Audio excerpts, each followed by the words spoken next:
Hello guys, तो आज हम लोग करने वाले shut down point with question. तो ये जो टॉपिक हम लोग कवर करेंगे छोटा सा टॉपिक है, साथ में हम लोग इससे रिलेटेड एक क्वेश्चन भी करेंगे। देख सकते हैं ये क्वेश्चन आपका थोड़ा हाई लेवल का क्वेश्चन है, ठीक है।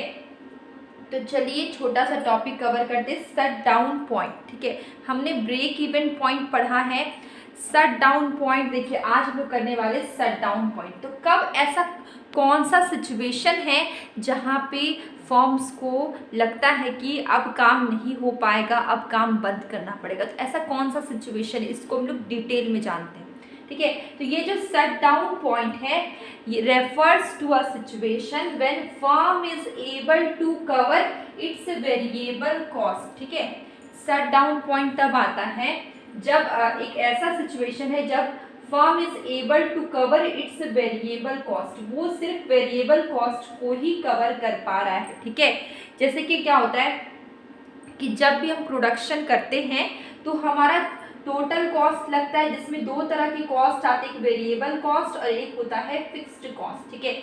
वेरिएबल कॉस्ट में आते हैं सारी रॉ मटेरियल, ठीक है, जो आपके डे टू डे के जो एक्सपेंस हैं, जैसे कि रॉ मटेरियल हो गया, और या फिर आप मंथली भी बोल सकते हैं। Raw material, electricity bill, transportation cost और टेम्प्रोरी लेबर्स है तो उनके पैसे, फ्यूल्स, ठीक है। तो ये सब आपके क्या है, ये सब आपके हैं वेरिएबल कॉस्ट। फिक्स्ड कॉस्ट जैसे लैंड हो गया, जिस जमीन पे आप प्रोडक्शन कर रहे हैं, मशीनरी, टूल्स, इक्विपमेंट, ये सब आपके फिक्स्ड कॉस्ट है, ठीक है। तो ऐसा सिचुएशन जब क्या होगा कि सिर्फ वेरिएबल कॉस्ट कवर हो रहा है, फिक्स्ड कॉस्ट कवर नहीं हो रहा है, ठीक है। अब इसको आगे देखते हैं। इस सिचुएशन में क्या होता है, टोटल रेवेन्यू के बराबर टोटल वेरिएबल कॉस्ट होता है। उनका रेवेन्यू किसके बराबर होगा, बस उनकी जो डे टू डे के एक्सपेंस है, जो वेरिएबल कॉस्ट है, बस वही कवर हो पा रहा है। ऐसा सिचुएशन फिक्स्ड कॉस्ट कवर नहीं हो पा रहा है, ठीक है।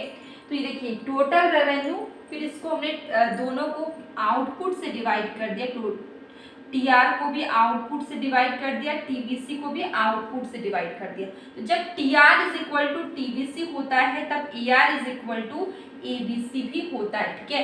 क्योंकि अगर हम टीआर टोटल रेवेन्यू को आउटपुट से और टोटल वेरिएबल कॉस्ट को आउटपुट से डिवाइड करें तो क्या आएगा, टीआर को अगर आउटपुट से डिवाइड करें तो क्या आएगा, एवरेज रेवेन्यू प्राइस, और टीबीसी को अगर हम आउटपुट से डिवाइड करें तो क्या आएगा, एवरेज वेरिएबल कॉस्ट, ठीक है। शट डाउन पॉइंट एक ऐसा पॉइंट है जहां पे फर्म को क्या होता है, लॉस होता है फिक्स्ड कॉस्ट का, क्योंकि उसको जो अर्निंग हो रही है उससे सिर्फ वेरिएबल कॉस्ट ही कवर हो पा रहा है, उसे लॉस हो रहा है फिक्स्ड कॉस्ट का, ठीक है। तो firm does not stop the production at this point as fixed cost will still be incur, ठीक है। तो फर्म यहाँ पे स्टॉप नहीं कर रही है प्रोडक्शन जब तक उनका फिक्स्ड कॉस्ट का काम चल रहा है। लेकिन if average revenue further fall, अगर एवरेज रेवेन्यू क्या होगा, इसके बाद भी फॉल करेगा, इसके बाद भी फॉल करेगा, तो क्या होगा कि it unable to meet average variable cost भी, मतलब क्या हो रहा है कि सबसे पहले उनको अगर लॉस हो रहा है तो वो शट डाउन नहीं करती, वो थोड़ा देखती है, ठीक है। अभी उनका सिर्फ वेरिएबल कॉस्ट कवर हो पा रहा है, लेकिन ऐसा सिचुएशन आ जाता है जब वेरिएबल कॉस्ट भी कवर होना बहुत मुश्किल हो जाता है कि आपके जो डेली के खर्चे भी नहीं निकल रहे हैं, इतना भी अर्निंग नहीं हो रहा है, इतना भी कमाई नहीं हो रही है, ठीक है। मतलब इतना भी आपका प्रोडक्ट सेल नहीं हो रहा है इतने प्राइस में भी कि आपकी डेली के जो एक्सपेंस है, ठीक है, जो प्रोड्यूसर है उसके जो डेली के एक्सपेंस वो भी कवर नहीं हो पा रहे, वेरिएबल कॉस्ट भी कवर नहीं हो पा रहा है, तो इस सिचुएशन में शट डाउन करना पड़ता है, ठीक है। अब देखिए यहाँ पे क्या है, एक डायग्राम मैंने बनाए हैं, एक्स एक्सिस में आउटपुट है, वाई एक्सिस में कॉस्ट और रेवेन्यू है।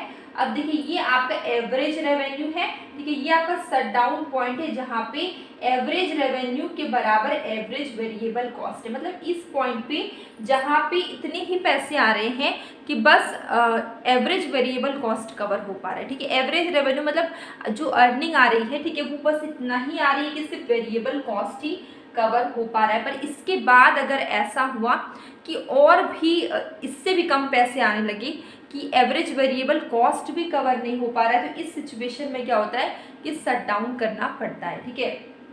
तो ये आपको समझ में आया शट डाउन क्या है, देखिए फर्म को होता है लॉस। ठीक है, दो तरह के कॉस्ट होते हैं, एक वेरिएबल कॉस्ट, एक फिक्स्ड कॉस्ट। फर्म को लॉस हो रहा है और उसे बहुत कम पैसे आ रहे हैं, अपने प्रोडक्ट को सेल करके बहुत कम पैसे आ रहे हैं, जितने में उन्होंने बनाया उससे काफ़ी कम। ठीक है, तो इस सिचुएशन में क्या होगा कि सिर्फ उनके वेरिएबल कॉस्ट जिनका सपोज करिए कि ये प्रोडक्ट को इन्होंने 10 रुपये में बनाया है। ठीक है, मतलब 10 रुपये में बन के रेडी हो गई और इन्होंने प्राइस रखा कि चलो 12 में बेचेंगे, सेल करेंगे, लेकिन उनको 10 में ही बिक रही है। ठीक है, इतना में तो सिर्फ उनको खर्चा, मतलब उनको इतना बनाने में लगा, उनको कुछ भी प्रॉफिट नहीं हो रहा है।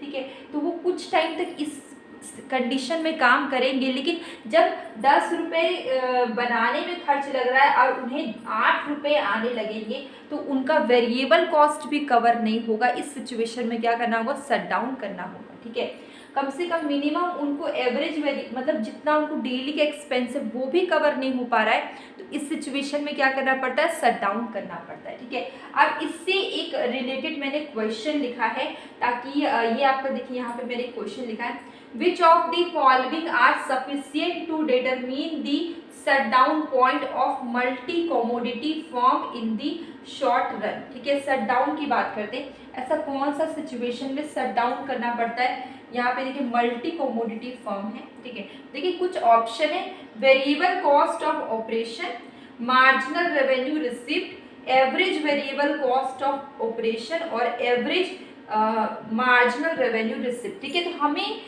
अगर हमें कॉन्सेप्ट पता है हम इस क्वेश्चन का आंसर कर लेंगे। अब देखिए हमने क्या पढ़ा है कि एवरेज रेवेन्यू के बराबर प्राइस होता है, एवरेज रेवेन्यू के बराबर क्या होता है, एवरेज वेरिएबल कॉस्ट होता है। ये आपको कौन सा कंडीशन है, शट डाउन पॉइंट कंडीशन। ठीक है, शट डाउन पॉइंट कब होता है, जब एवरेज रेवेन्यू के बराबर एवरेज वेरिएबल कॉस्ट होता है। ठीक है, तो हमें क्या मिला, एवरेज वेरिएबल कॉस्ट ये होना चाहिए। ठीक है, और एवरेज रेवेन्यू की बात करें तो देखिए ये average revenue, average marginal revenue या फिर एवरेज रेवेन्यू। ठीक है, तो आपका आंसर हुआ सी और डी। देखिए एवरेज रेवेन्यू बोला गया, यहाँ पे देखिए एवरेज मार्जिनल रेवेन्यू और दूसरा क्या, एवरेज वेरिएबल कॉस्ट। ये देखिए एवरेज वेरिएबल कॉस्ट। ठीक है, तो आंसर आपका क्या होगा, सी और डी। ठीक है, आंसर कहाँ पे होगा आपका 2 में, सी और डी। ठीक है, आपको ये क्लियर हो गया। तो ये हमने क्वेश्चन के साथ किया इस क्वेश्चन को, ताकि आपको पता हो इस कंसेप्ट को। अगर ये आपको क्लियर है तो आपने ये क्वेश्चन भी बड़े आराम से हमने कर लिया। तो आई होप आपको समझ में आएगा। ये छोटा सा टॉपिक था, अभी हम छोटा छोटा टॉपिक कर रहे हैं, तो ये छोटा सा टॉपिक आई होप आपको क्लियर हो गया होगा। क्वेश्चन किस तरीके से आते हैं आपको वो पता चला होगा। तो अगर आपको ये वीडियो हेल्पफुल लगा तो प्लीज़ आप अपने फ्रेंड्स के साथ ज़रूर शेयर करें। और डेली हम न्यू कॉन्सेप्ट करते, डेली शॉर्ट वीडियो में एक क्वेश्चन पूछती हूँ या फिर मैं छोटे कॉन्सेप्ट को बताती हूँ। ठीक है, तो आप उससे भी देखिए, आपको काफ़ी हेल्प होगी। अब हम लोग मिलेंगे कल एक न्यू वीडियो में।